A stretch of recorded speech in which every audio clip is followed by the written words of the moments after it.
Hello, my name is Jose Rincon, and today I'm going to talk to you about how different type of people build their social and work networks. In my own experience, I have been an automation engineer for 22 years, and in 2008, I needed to change companies. My company wasn't doing too well.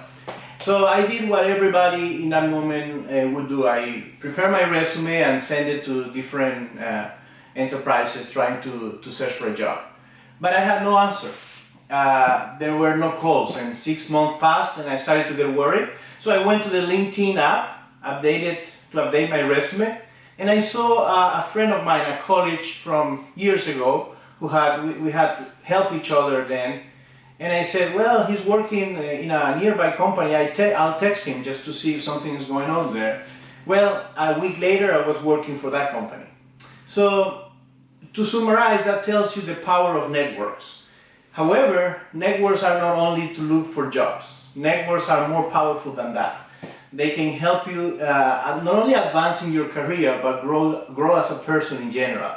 Relationships with other people through networks will really help you as a person and will help you in your career and in your company. However, it will depend also on what type of people, what type of person you are when you relate to others. You can be, or we can be, givers or matchers or takers.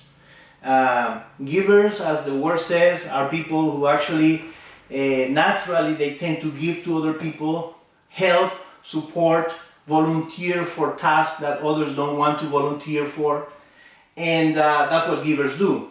Matchers, instead, they weigh the relationship between giving and receiving, and they make a decision. So they look at the other and say, what can I obtain from that relationship? Or can I obtain something in the future from that person? And matchers, they make the decision based on that.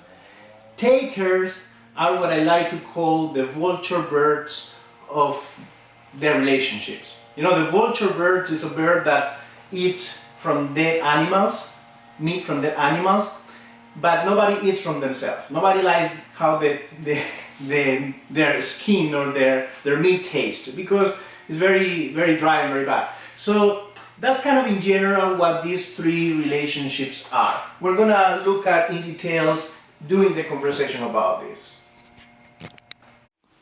So the general consensus in scientific studies is that givers create better and more effective networks than the other two types, including takers and matchers. But why?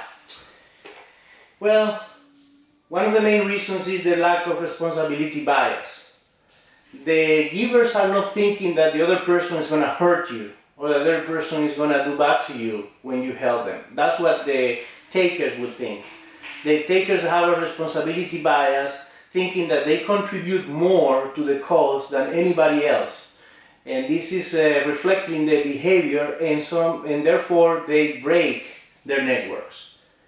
The givers have the ability to cross the perspective gap. The perspective gap is to put in the other person's shoes. Like when a doctor doesn't put in the patient's shoes and doesn't measure the pain, that doctor is not crossing the perspective gap. And that gap is better crossed by givers because they put themselves in the position of the other person. The ability to find talent and develop it is also characteristics of givers. Givers believe in other people. They don't just select people because of their talent and that's it. They select people because of their talent, but also keep believing in them even in failure, and that's been shown by some of our examples in the book, and we'll see the case about Heidi Rosen in a second. And also, better use of persuasion techniques is also a characteristic of givers. Powerful versus powerless communication. Basically, givers they are not afraid to show weakness, and takers are. Takers don't want to be exposed to other people, so therefore they don't show uniqueness. Instead, givers do, and that's a very important thing to accomplish when you are building networks. A very successful example of leadership being a giver is Heidi Rosen.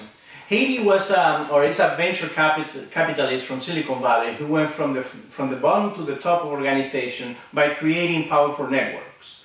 The interesting thing about Heidi is that she wasn't a giver that was weak, or a giver that was believe in altruism or in just giving and no return. She was a true giver because she actually, during her venture capitalist, she even responded to proposals to invest that she was not going to invest, but she genuinely wanted to help people.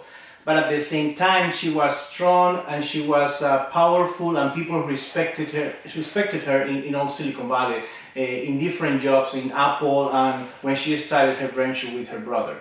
So this is an example of how givers don't have to be either weak or they have lack of growing organizations necessarily to be successful. We're going to see a characteristic of Heidi's network too. So this is an example of how Heidi network behave. On the left we have a traditional network with a core and all the people around it. And on the right we have Heidi with her own networks, and we have different nucleus or sub-networks that are reporting, or basically they have their own leader, but Heidi is able to match or to capitalize on a relationship with these people in the nucleus to get access to people she didn't even know. So this is really powerful when we create networks. So the takeaway here is that givers are, in the long run, they are more successful and more powerful than takers and matchers in providing their networks. Thank you very much.